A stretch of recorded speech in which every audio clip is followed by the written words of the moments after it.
is Visionary, a show exploring how nuclear powers your world. I'm Mary Carpenter. And I'm Jordan Houghton. Let's jump in.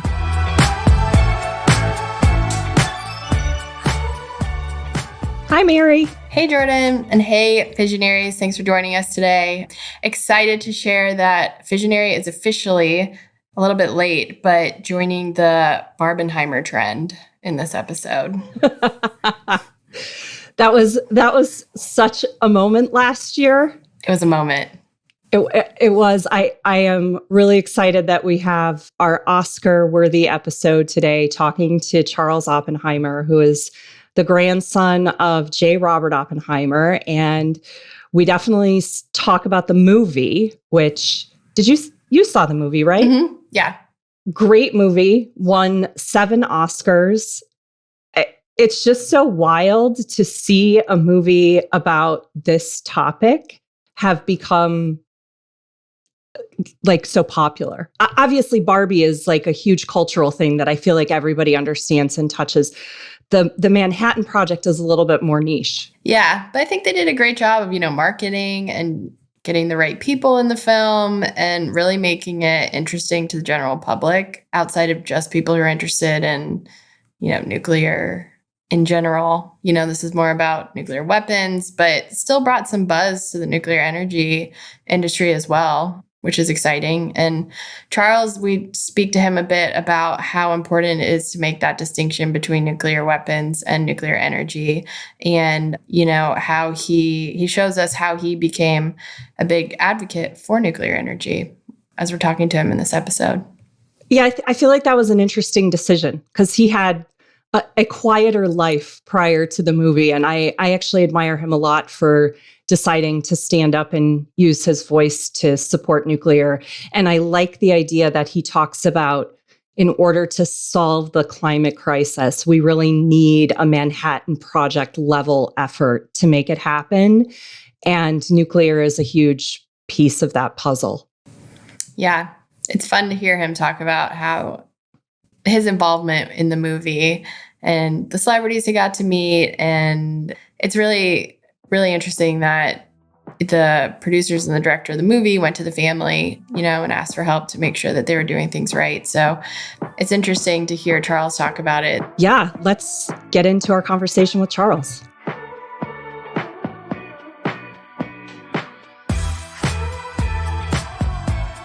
Charles Oppenheimer, grandson of the renowned physicist J. Robert Oppenheimer, carries on the family legacy with his own notable contributions.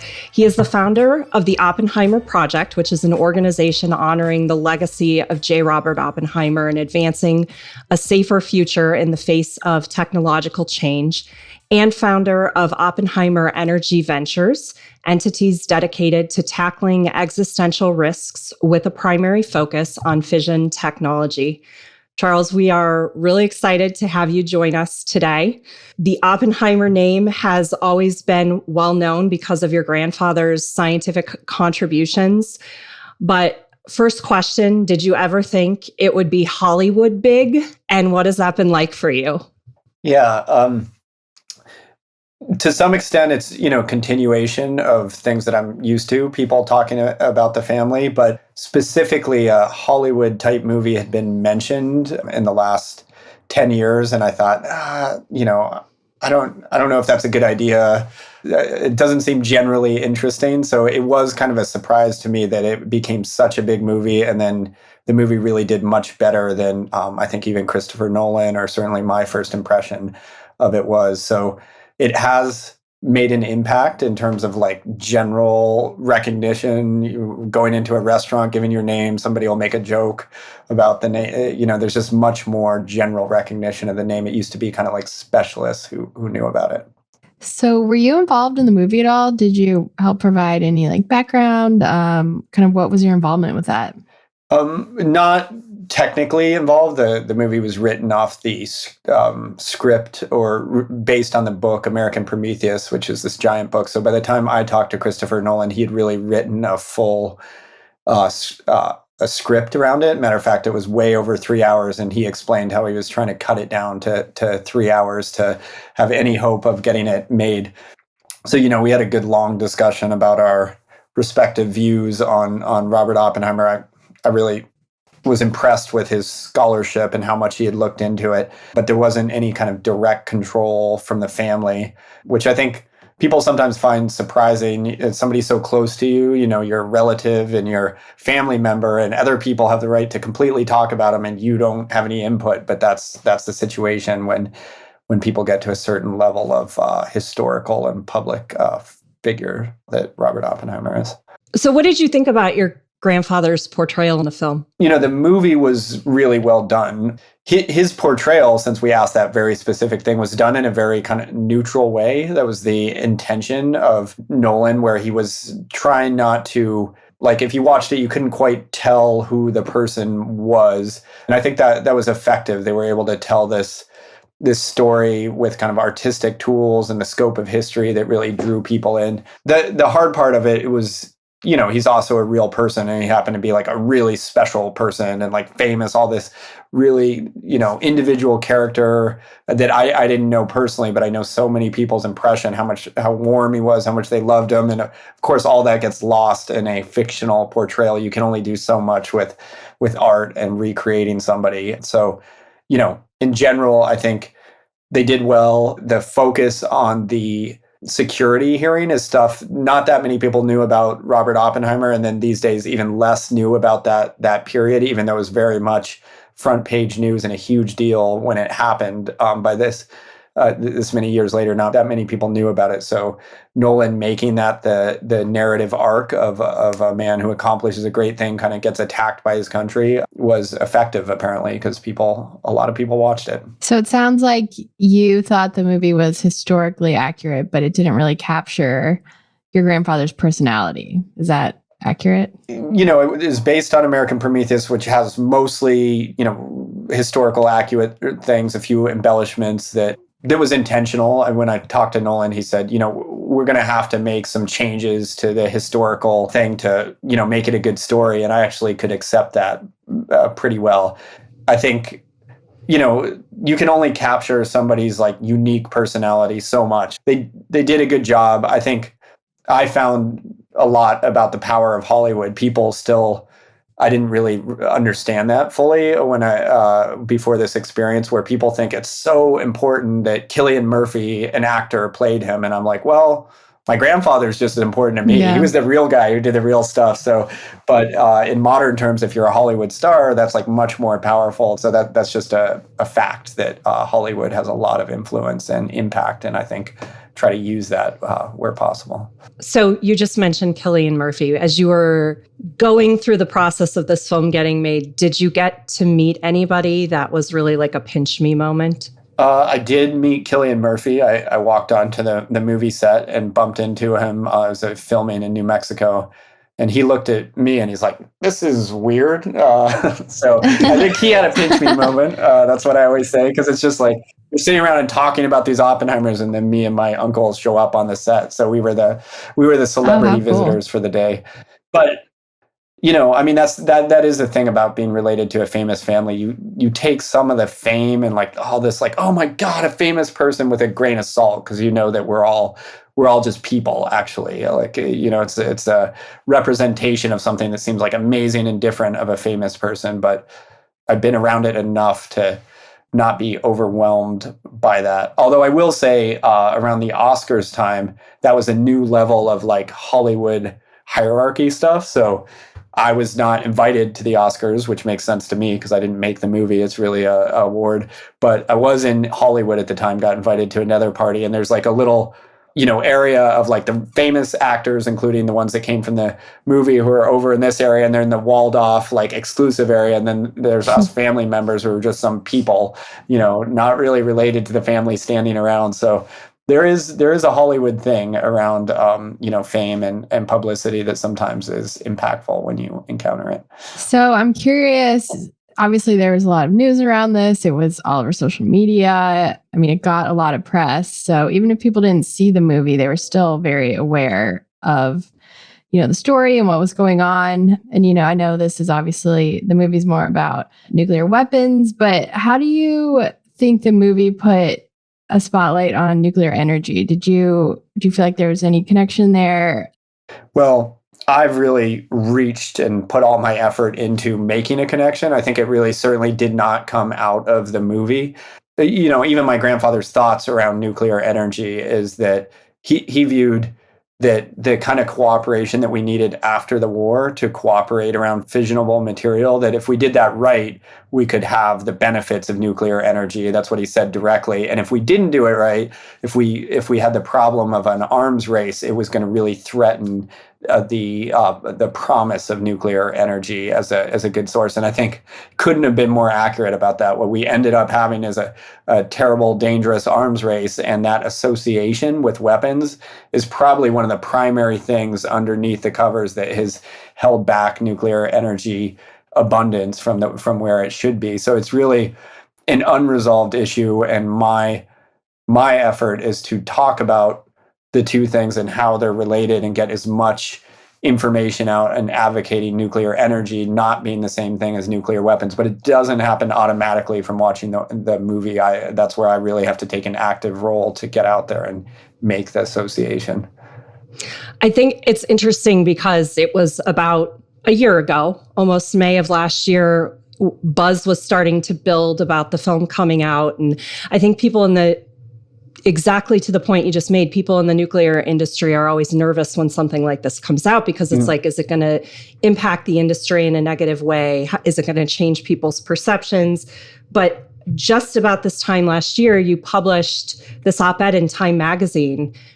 That was like when you first came on my radar, and I was like, oh my gosh, here is an Oppenheimer that has come out and said nuclear energy is what my grandfather would have wanted his legacy to be and the path forward. And I give you a lot of credit for taking that step, because you came out and like put yourself on the stage at that point to be sort of a poster person for nuclear.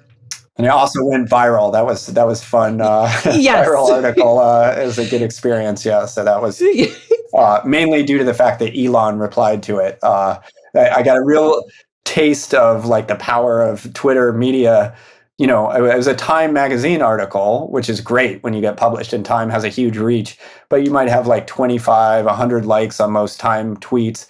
Elon replied to my article tweet, or actually Time's tweet about the article, saying, I think we need more nuclear energy too. And then you had hundreds of thousands of likes and comments. And so, everybody should lend their voice to the space. And I think I was really glad I could take advantage of that. I know. And I was gonna ask you, were you anticipating that response when you did that piece? I was certainly hoping for it. I think a thing that's changed over the years is that it used to be pretty hard for me to think about publicly talking for my family. It just is a really weighty thing. And I have the experience my entire life of like every word my grandfather ever said and every picture of him is in books, and people discuss it and dissect it and make news stories. That doesn't mean I'm against publicity, but it just felt like a really big deal and really weighty to talk about anything. And so that article was an example of me changing that pattern, and it kind of a progressive path of me like be more and more willing to speak out about the family values. But it wasn't, it's not a native thing for me to do, and something I've experienced. So I was hoping to have an impact, and then it went better than expected. And I think that's really related to the appetite that we have in the world now for nuclear energy. The zeitgeist has shifted, and people want to hear that message instead of the old one was really. So what got you interested in nuclear energy in the first place? Was it kind of your family background's relation to nuclear, or was it something totally separate? I was interested in it in the past, but I kind of just had a vaguely negative impression of it, just like most people, like, well, I think it's dangerous and it's probably not good stuff. It's bad. Like that's effectively where I classified without any deeply looking into it, none of my own perspective, just association kind of with weapons and stuff. And when I started thinking about the climate change catastrophe or threats from climate change and energy poverty, I thought, logical, like if we were going to be serious about that effort, could we do Manhattan Project level effort? Like that kind of calls to me that I know that from my personal working career and certainly my family's history of Robert Oppenheimer, when you really want to do something, you can make it happen. Sometimes when it's almost impossible, like World War II with unknown physics, but in just general business, there can be a bunch of people standing around saying, "Oh, we can't do it. It doesn't meet the timelines." Or you can actually make it happen. You can set that date and make it happen. I've done that in business. So when I was thinking about the climate issues and energy poverty, it just seems like there's all this work around the edges. Like some other people should change their behavior and we should do these little incremental things, but not really solve the problem. So I thought, just based on the science, nuclear energy is such a large scale, like it could potentially produce enough energy to solve all our problems. That far I thought about nuclear energy. And then when I looked into it, that's where I was kind of shocked at what I found, where it did not match my expectations at all, that it actually wasn't dangerous and it was effective. And it was just so far off that my impression that, like a lot of people, I got sucked into the rabbit hole of saying, well, if this is, why are we not doing this if it's not anything like the portrayal that I had heard about it? Very excited to have you on the team. Yeah. It's been great. Everybody welcomes me as an Oppenheimer to the nuclear energy team. I don't know yes. Why. We're like, come on in. Yeah. Bring Help everybody. Spread the good word. So you have founded the Oppenheimer Project. Tell us a little bit about how you've come to decide to be public with your family legacy, but talk a little bit about what the Oppenheimer Project is doing and where you want to see it go. Sure. I mean, it was founded out of discussions with the Department of Energy, where they founded the Oppenheimer and Science Leadership Program in 2016, roughly, end of the Obama administration, and asked for family permission to name it that. And that kind of got me thinking about, why does the family not have our own representation of Robert Oppenheimer in any format? And is there anything that we can do to speak for him? But it was, like I described, hard to drive a path from just having an organization to, like, what do you do with it? How do you make the maximum impact? The movie, when I saw that coming, I was like, well, this seems like an opportunity. Obviously, that's a big brand advertisement. If I want to talk about the family values, there's a good vehicle for doing it. And kind of like the roots of the organization, both the Department of Energy came effectively from our the Manhattan Project and Robert Oppenheimer's leadership, and then this Oppenheimer Science and Leadership Program. I've had maybe the closest contact with the Department of Energy, where during the movie opening, for example, we had a colloquium with 4 lab directors and 100 lab scientists, and brought in investors and venture capitalists. And so that ability to kind of like convene people, especially from different walks of life, like a lot of those lab scientists said, wow, I've never sat in the room with a venture capitalist looking to invest in nuclear energy, and vice versa. If you're an investor, you're not always talking to rocket scientists, So that's kind of what the heart of the organization is. Can we get people together around these really big problems, kind of promote the idea of big science applications to big problems? And in my case, it is transmitting Robert Oppenheimer's words and values, which I think are directly transmittable to today. We can take the solution to this extremely hard problem. What should we do with fission energy? Should we have wars in the world? And like implement his advice. So I view that as a big asset. I can look back to his words, his advice, his policies, example, and we can all use that as like a reference of how we should deal with the problems in the world. And so those are 2 convening things, but I also believe that should transmit into the business world. How can we use that impact and that discussion to actually cause more energy to happen in the world? And that's where kind of Oppenheimer Energy Ventures comes from. Do you think the attention around the movie helped draw support for the work you're doing with the Oppenheimer Project? Yes. It's like $1 billion marketing campaign, I like to call it. Yeah. So it's made a big difference, because I was never a public figure before. I did actually do a fair amount of public speaking for my work, software type work. But now people think that I'm a public figure, and I'm happy to, fulfill that role. It's, of course, interesting. But yeah, it did help, has helped.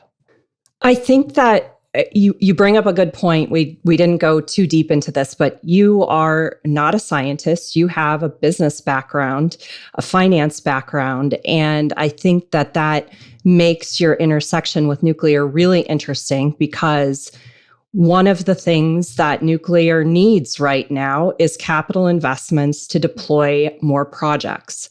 So let's say you're talking to a potential investor. What is it about nuclear that makes it a quality investment? Yeah, that's the billion-dollar question, really.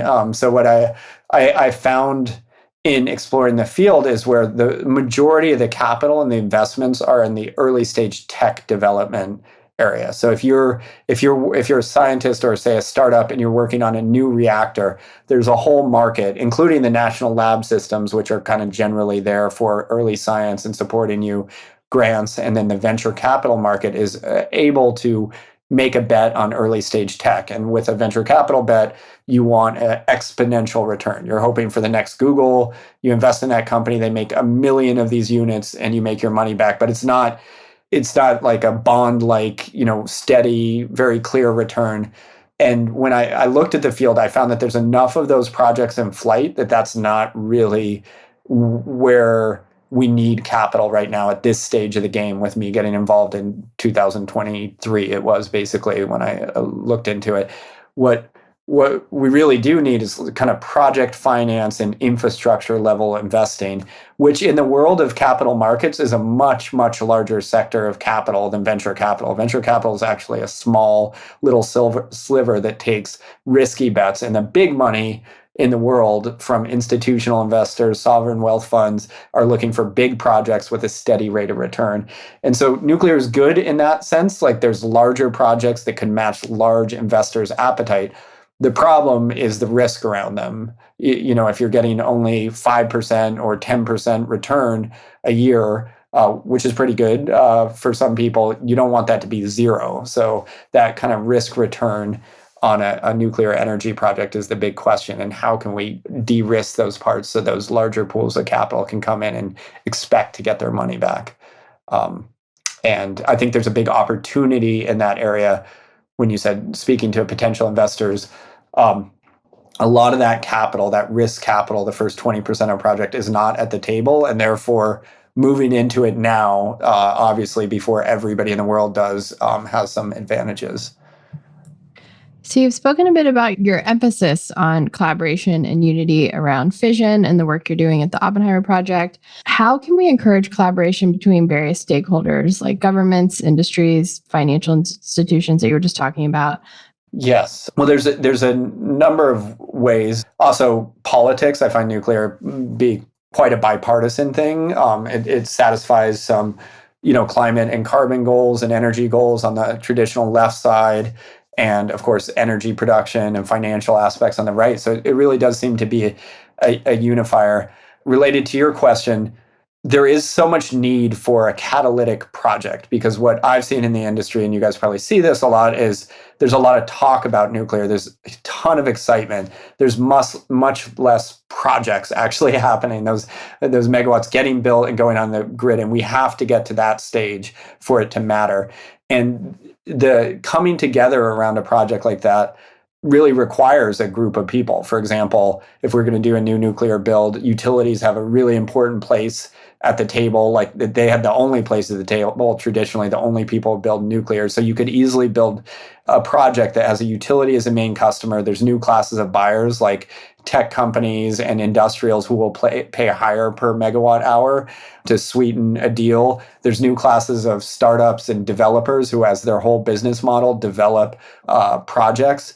And you can pull those together and cause a project to happen. Matter of fact, lack of that and just pointing at one party, like the government saying, hey, utilities, go build a nuclear plant, and they say, well, we don't want to, it's more risky. That's not a way to go forward. Coming together on a specific deal where each party is bringing something to the table is really practical. Like, I think that's how we will get the next project on the table. So when you're talking to these groups of people, you mentioned risks. What do you say about mitigating the associated risks? Yeah.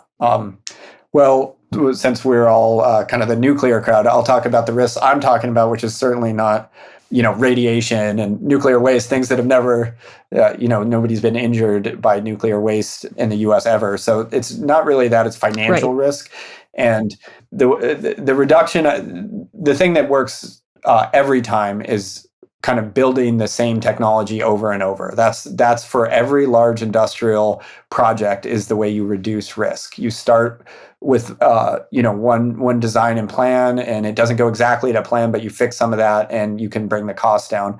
Unfortunately, we have a history in nuclear energy of not doing the same project over and over, constantly changing it. So to some extent, we could look at right now where we are in the world. What is the furthest along and been most de-risked by being built at all, or further along the licensing scheme, and trying to get behind some of those projects. And the more information you have on being built once, it means that not every reactor company in the world is going to win. You do need to narrow down on some that have proven themselves. And then on the capital side, there's kind of a more straightforward way. Utilities have been asked to take on the full risk of a nuclear project, and they're so big they can actually take down a utility company. That is not a great prospect for a builder of a nuclear project. So the model of building much smaller projects is one thing the industry has coalesced around, small modular reactors. I'm also a believer in doing a project with a utility where they don't take all the risk on, and you move it off their balance sheet and you bring other financial risk takers into the same project, actually removes the financial risk. So I think that's a really promising model. You mentioned a lot, we're not building a lot here in the US, but in other countries, they are building more. What do you see as the difference between other countries and the US, and what does the US need to do to deploy at a similar scale? The examples of the best building in the world have had a really strong state sponsorship element. I mean, I guess that's arguable. In the US, it has the largest deployment of nuclear reactors in the world. We still have the most ever. And that wasn't a full government deployment. Matter of fact, it was driven by utilities with some government public-private partnership. So that's a model that worked when there was a big appetite on the private side. The modern version of that, then you have France in between, where a very heavy state sponsorship with a public-private focus, but then a real focus on saying we're going to make one decision on one reactor type and build it over and over 50 times. That is proven to be the most effective to truly scale. In the US, and of course, so China right now, just because of their scale and their construction productivity, and Korea is similar, where they have increasing construction productivity. There's places in the world with increasing, and they have an easier time building with a combination of state sponsorship and construction productivity. The West, generally, everywhere in the Western world, has been decreasing in construction productivity. It's not just a uniquely American problem. It's in Europe. It's in every developed economy. Construction productivity goes down for large infrastructure projects. That creates huge problems. So how do we address that?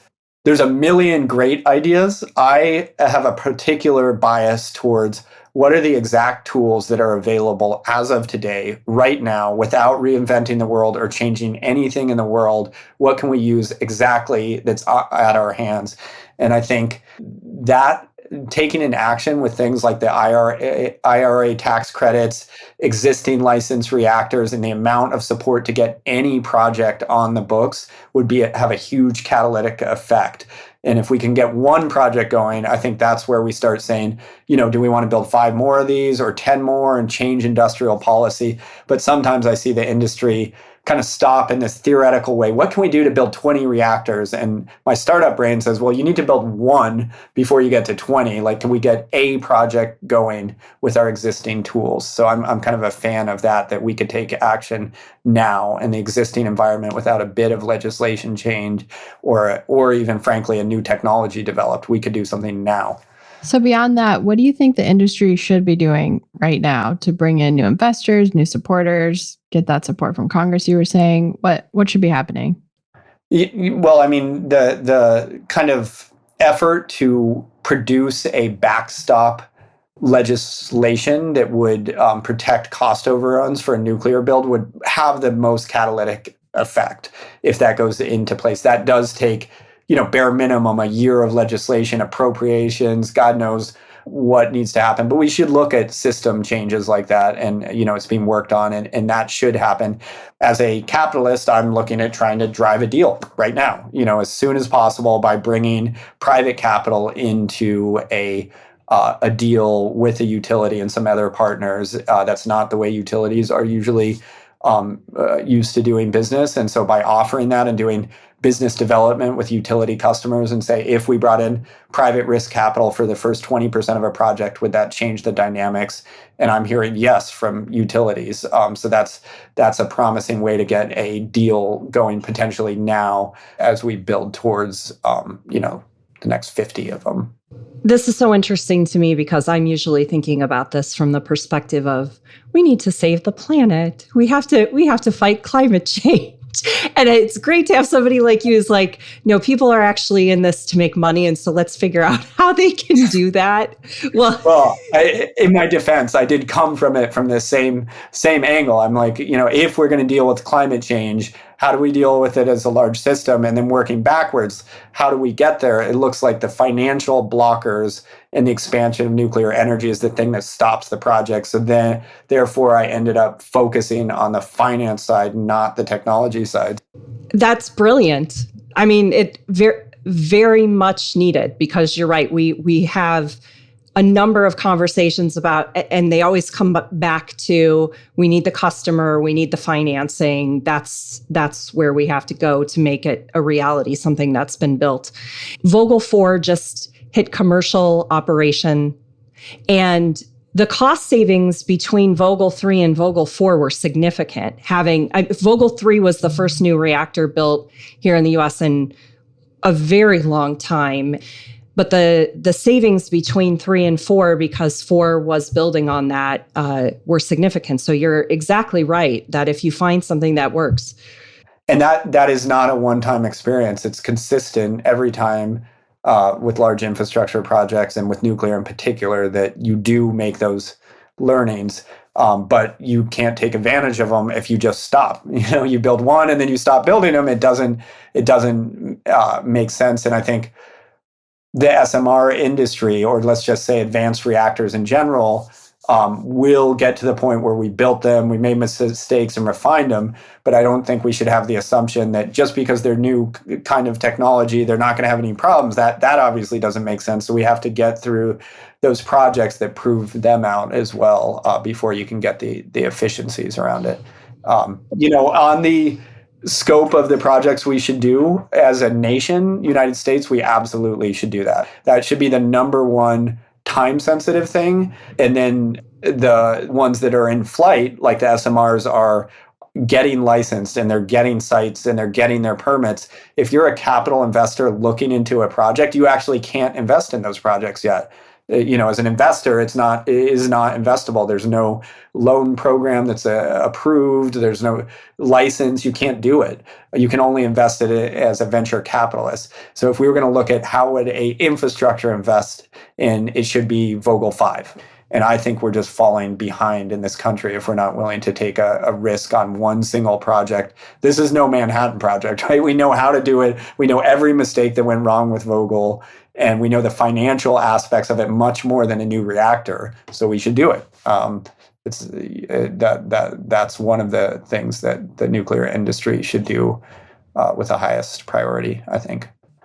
And that's not a unique perspective. I learned that from many great people in the nuclear industry. Usually the ones with the most experience in the industry skew to that side. And I also, support the new technology and all the work out of labs and SMRs as well.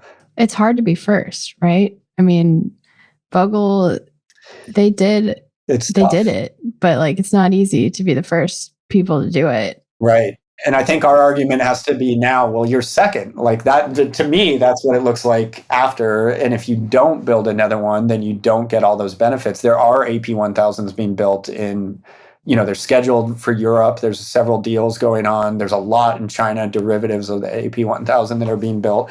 They're getting all the benefits of building these and learning again. And the US isn't if we don't move it forward. I love the comparison to the Manhattan Project. You've made it a couple times during this conversation. I think it's great because they went all in on that. And you're right, they didn't know what the outcome would be at the onset. But we do know what can happen if we deploy and scale nuclear as far as its impacts on climate and also energy independence. Yeah, that's right. It's not the level of technological risk around fission, which is something that attracts me to it. We know that it works. There hasn't hardly ever been a nuclear reactor that was designed, built, and then put into service, and it didn't work. Some of the experimental technology, but it's a very much a known quality. And the physics and the science and the math tells us that that's one of the most efficient things that we should invest in. And if the blocker is financial fear, that seems like you can transcend that through different incentives and things that are less complicated than nuclear engineering, frankly. So I know you're out talking about nuclear a lot. Do you ever have to do kind of any myth busting or like dispel any of the misinformation between weapons and energy? Is that something you come across often? Well, it's interesting. I think if I had started this just 5 years ago or 4 years ago, I probably would have constantly been talking about a public perception issue where so many of the influencers who had an impact on me have done that. I consumed a large amount of podcast media about nuclear energy and learned so much about them. And these people but I haven't been called to do that as much. I end up saying, the public perception in the US has shifted from generally negative to over 60, 70% supporting nuclear energy. And so you can spend a lot of time trying to get that other 30% or just say, hey, not everybody's going to support it, but we're already there with enough popular support. So for example, we did an event in San Francisco last week from the Oppenheimer Project where we convened some data center providers and talked about nuclear energy for SF Climate Week. It was one of the only nuclear energy events at SF Climate Week. And tons of people came to that event. Matter of fact, there was hundreds who signed up and there was only like 50 spots. So it worked to just put an event out there. And in that event, we didn't start with a base case. This was a public audience of why you need nuclear energy and how it's not. We just went right to how are we going to do this? How are we going to meet the tech demand for growing data, nuclear's role, and all around the pragmatic side of it.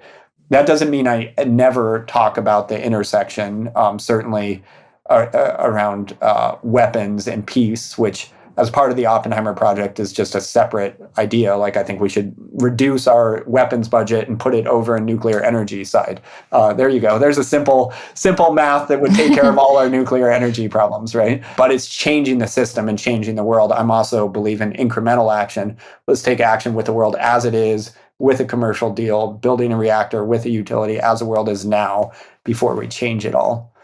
At your Oppenheimer Project events, are those kind of the two messages that resonate well, climate change and national security? Or are there other messages that kind of bring support for nuclear that you're seeing? There's a lot of demand for that. I think the geopolitical interest in expanding our nuclear footprint is huge.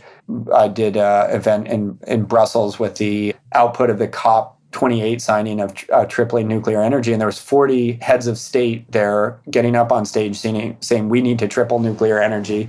And interestingly, almost every one of them said we need to figure out how to finance it. So I felt quite vindicated being on the finance panel saying like how are we going to do it? Well, I shouldn't say vindicated, but I felt like I was in the right place with the right problem because even the heads of state recognized the security impact of it for their countries, their respective countries. And the U.S. has a big strategic interest in making sure that we can expand and offer things to the rest of the world when they need to meet increased energy use, and is the U.S. a reliable provider. And so I think there's a lot more like policy and like investment we need to do that to make the U.S.